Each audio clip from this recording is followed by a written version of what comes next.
J'ai énormément progressé, parce que je pense qu'il y a beaucoup d'intuitif dans tout ça, évidemment, puisque c'est pas scientifique aujourd'hui encore. Enfin, même si, voilà, quand on lit des choses pointues ou qu'on discute, j'ai une amie physicienne au vol avec qui j'ai des fois des échanges intéressants, parce que la science et la spiritualité, à un moment, voilà, se touchent, hein, même on pourrait dire, elles ont la même essence.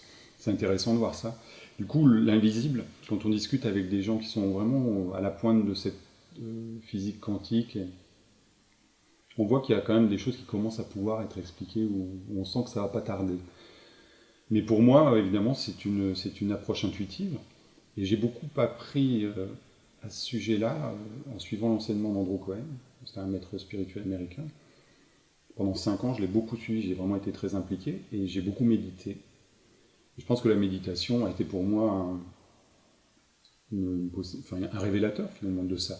De prendre le contact avec cet invisible, avec la source de la vie. En fait. Et je pense que aujourd'hui, j'arrive progressivement à faire la synthèse entre le visible et l'invisible.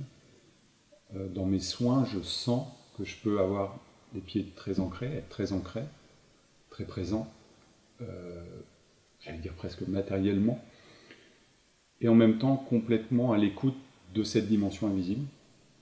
Donc aujourd'hui, mon rapport à l'invisible, c'est un rapport mais de totale connexion et d'écoute, parce qu'il y a de l'information en permanence dans cet invisible qui circule, et si on a suffisamment de finesse pour l'entendre, on a accès à énormément d'informations justement. Donc aujourd'hui, pour moi, c'est une grande source de renseignements.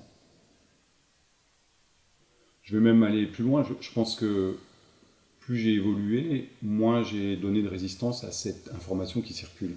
C'est-à-dire on peut imaginer des tuyaux finalement, dans lesquels ça passe aussi, mais ça peut passer plus ou moins, il peut y avoir plus ou moins de résistance au passage.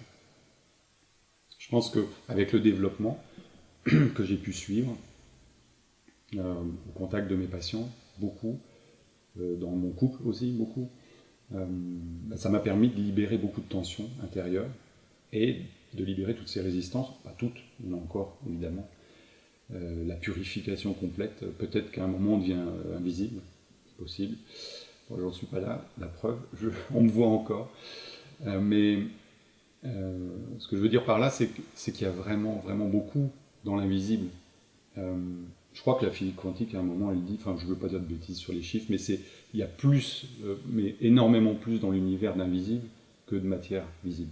Donc, il y a quand même quelque chose à creuser là. Et moi, je dirais que j'ai pas d'a priori, j'en ai plus, et ça me permet de puiser beaucoup d'informations à cet endroit-là. Voilà ma relation avec l'invisible.